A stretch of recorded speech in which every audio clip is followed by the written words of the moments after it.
आज भी विपद संकेत उपर प्रभावित होची जलका नदीर जलस्तर मथानी विपद संकेत 6.50 मीटर थिबा बेले आज सकाळ 7टा सुधा 6.86 मीटर जल प्रभावित होची। उपरमुंडे वर्षा कमी नदीर जलस्तर स्थिर रही किंतु जलका नदी जल बाहरी गांधी छकु मथानी जीवा रास्तार चट्टाण रास्ता उपर 2 फुट्रे पानी चली फल रास्ता को बंद कर भोगराई ब्लॉक भी वर्षा पानी रे स्थिति बेहाल होती। 8टी पंचायतर बहु गाँ एवं पानी घेर रही। मुंडमारी मसाणबाड़िया बंद मंदारुणी कुसुड़ा गबगाँ जलधा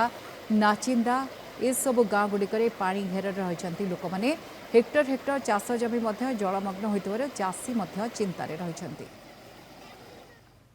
देखु लगाण वर्षा एवं विभिन्न नदीर जलस्तर जितेबाला बढ़ुची लोकंकर किभली दुर्दशा बढ़िबार लगी। ये जो स्थिति रही देखी ये जो रही भोगराई ब्लॉक मुंडमारी गाँ रही मुंडमारी गाँ भितर बर्तमान कदली डंगा ही सहारा बर्तन पलटि। ये जो स्थिति देखिए गोटे सामने घर अच्छी देखु जे किभली भाव में पूरा घर आउ जदि किछि मात्रा पानी बढ़ुची ताने संपूर्ण भाव में घर बुड़ी जाई पारे जो माने रहुचंती से स्थान रे सेमानंकर स्थिति कौ अवस्था को आसीबो से माने कौ दुर्दशा भितर से माने जीवन यापन करिवे से माने वर्तमान गुटे प्रकार स्थिति धीरे धीरे असंभाळ होची। अन्यपटे ये देखंतु गाँ भितर को जदि आमे जतबे प्रवेश करूचु ये स्थिति पूरा संपूर्ण भाव में देखौचु ये स्थिति गुटे प्रकार गंभीर आड़ को गलानी कहीं ये जो गाँ भितर को जिते आम प्रवेश करुचु देखुचु दृश्य जे प्रकृतर लोकंकर जनजीवन कौन भाव में अस्तव्यस्त हो पड़ी। ए पानी घेर भितर जो मैंने रही ये जो रास्ता रही रास्ता उपर कि बर्तमान देखिपे आंठे अंटर पानी और किसी जनक बर्तमान ये जो रही देशी डंगा जो कदली भार डंगा रही भी गोटे प्रकार सहारा पलटि से डंगा माध्यम कि बर्तमान बाहर को जीवासा कर भाव में स्थित रही प्रशासनिक अधिकारी माने पाखरे पहुँचले ना पहुँचले ए विषय कि स्थानीय जो अंचल लोक मैंने अच्छा सहित आम पहुँचलुनी सहित आलोचना करवा कथबार्ता हवा जे प्रकृत में लोक मानकर गाँ भितर केते लोक रोचंती कौ स्थिति रोचंती कौ भाया अवस्था रोचंती। बाबू 200 जन रोचंती ये बहुत अवस्था खराब आम तो पूरा धान फान रुई थे केते 6 गुना 7 गुना मु रुई से धान अवस्था ना आउ तली भी सब नष्ट हो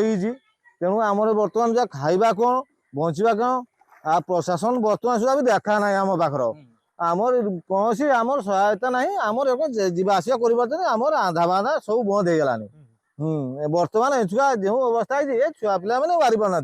गोरु कौन सी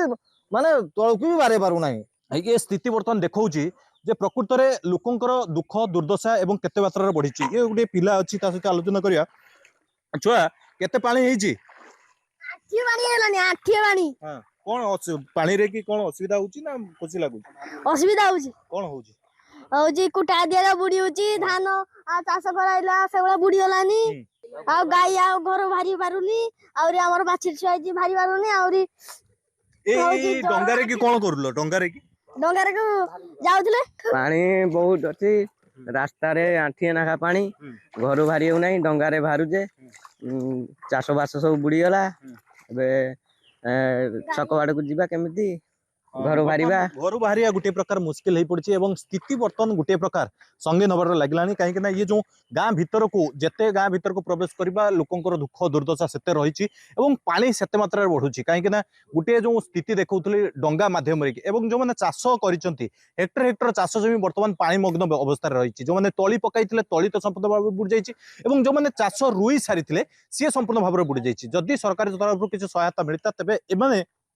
जो रही उपकृत हे। अन्यपटे जो प्रशासनिक तरफ बर्तमान सुधा ए गाँ भर को आसी ना कौन स्थिति गाँव लोक लोक मैंने रोचंती किसी रंधा खाद्य शुक्ला खाद्य जेहेतु बाह्य जगत गोटे प्रकार विच्छिन्न हो सारे से स्थिति भी कौन प्रकार बर्तमान कौन प्रशासन आसिक पहुंची ना।